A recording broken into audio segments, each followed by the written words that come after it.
Saudara, jelang sidang peninjauan kembali, Lembaga Perlindungan Saksi dan Korban atau LPSK menggelar tes kejiwaan terhadap eks terpidana kasus pembunuhan Vina Sakatatal. Kuasa hukum Titin Priyalianti menyebut pemeriksaan dan pendampingan psikologi ini untuk memastikan emosi Sakatatal dalam kondisi baik.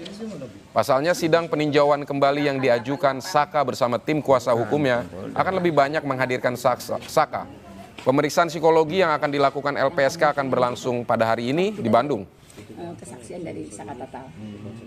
Kita PK kami mengajukan karena Sakatatal kan pernah mengajukan LPSK memohon perlindungan sebagai saksi dan korban. Kemudian LPSK sudah beberapa kali melakukan wawancara dengan Sakatatal dan sekarang mendapat undangan untuk pemeriksaan tes psikologi. Kenapa ini harus dilakukan? Karena memang Sakatatal dengan mohon maaf perlakuan yang diterima di 2016 saat dia dipersangkakan sebagai pelaku pembunuhan dan pemerkosaan di tahun 2016, kadang-kadang kan kalau diajak bicara masa lalunya itu emosinya langsung naik, aura kemarahannya terlihat. Nah, sedangkan menjelang sidang PK ini kan kita juga membutuhkan Sakatatal dalam kondisi yang sangat tenang gitu, bisa menuturkan dengan baik. Kita meminta bantuan LPSK dan LPSK ternyata terbuka menerima Sakatatal, termasuk undangan tes psikologi ini yang akan dilaksanakan besok jam 10 di Bandung. Untuk mengetahui perkembangan kasus pembunuhan Vina dan Eki, kita sapa dua jurnalis Kompas TV, ada Dian Silitonga di Bareskrim Polri dan Muhammad Syahri Romdon di Cirebon, Jawa Barat. Kita ke Bareskrim terlebih dahulu, ada Dian. Dian, bagaimana tindak lanjut dari pelaporan Ibtu Rudiana ke Bareskrim Polri? Apa harapan dari para terpidana kasus Vina? Vidi, kemungkinan kalau hari ini berkas laporan polisi terkait dengan Ibtu Rudiana masih ada di Biro Operasi Sentra Pelayanan Kepolisian Terpadu atau SPKT, karena baru saja kemarin Dirtipidum Bareskrim Polri Brigjen Juhandani menyampaikan bahwa Direktorat Tindak Pidana Umum Bareskrim Polri belum menerima berkas laporan terkait dengan Ibtu Rudiana. Tapi kalau laporan ini ditangani secara cepat, mestinya hari ini laporan tersebut sudah diterima oleh Ditipidum Bareskrim Mabes Polri. Kalau nantinya laporan betul sudah diterima oleh bagian tindak pidana umum Bareskrim Polri, tentu penyidik nanti akan langsung mempelajari atau menganalisis laporan tersebut. Apakah betul ada unsur pidananya atau tidak. Kalau nanti memang berdasarkan kecukupan alat bukti dinyatakan laporan tersebut mengandung unsur pidana, tentu nanti akan langsung dikeluarkan surat perintah penyidikan dan akan ada pihak yang ditetapkan sebagai tersangka. Nah, karena yang dilaporkan ini merupakan anggota aktif Polri, tentu nanti akan ada prosedur berbeda yang akan dilakukan oleh pihak kepolisian. Kita tahu dalam hal ini Ibtu Rudiana dilaporkan setidaknya terkait dugaan adanya ketidakprofesionalan saat penyidikan awal kasus pembunuhan Vina dan Eki pada 2016 silam. Diduga atau pihak terpidana pembunuhan Eki dan Vina ini menduga bahwa Ibtu Rudiana memberikan keterangan palsu pada proses penyidikan awal, kemudian juga melakukan kekerasan berupa penganiayaan dan juga penyiksaan terhadap para terpidana untuk mengaku berperan sebagai tersangka dalam pembunuhan kasus Vina dan Eki.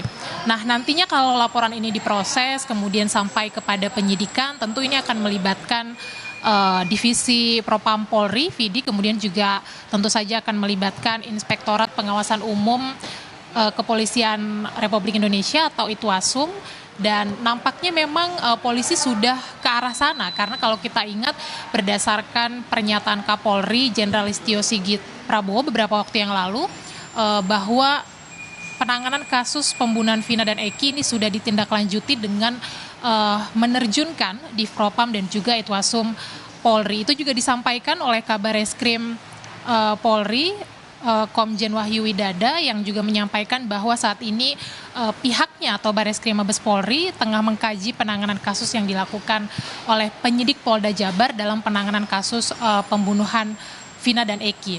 Nah, selain nanti melibatkan Divpropam, kemudian juga Itwasum, tentu kalau nanti dinyatakan ada unsur pidana, nanti juga proses penyidikan akan dilakukan oleh penyidik yang pangkatnya tentu lebih tinggi daripada Ibtu Rudiana. Tentu kita nanti akan sama-sama cermati bagaimana proses dan tindak lanjutnya.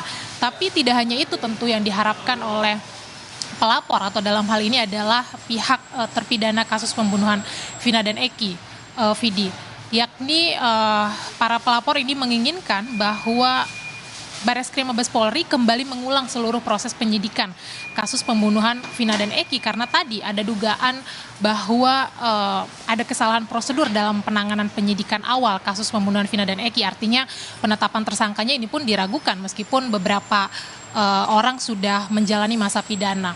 Nah, salah satu yang menjadi tuntutan pihak terpidana adalah polisi kembali memeriksa sejumlah alat bukti, misalnya CCTV di area lokasi pembunuhan Vina dan Eki, kemudian juga memeriksa telepon genggam atau handphone milik korban untuk kemudian menemukan petunjuk-petunjuk baru terkait dengan kasus ini. Nah, kita ingat bahwa bukan kali ini saja kasus yang melibatkan anggota polisi yang diduga ada ketidakprofesionalan dalam menjalankan tugas. Masih segar di ingatan kita sebelumnya juga ada kasus pembunuhan Brigadir Yosua yang melibatkan anggota Polri.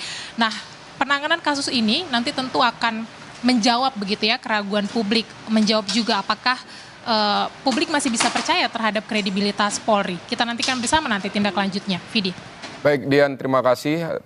Tapi tahan dulu, kita akan ke Cirebon, ada Syahri Ramdon. Syahri, bagaimana persiapan pemeriksaan tes kejiwaan Saka Tatal hari ini?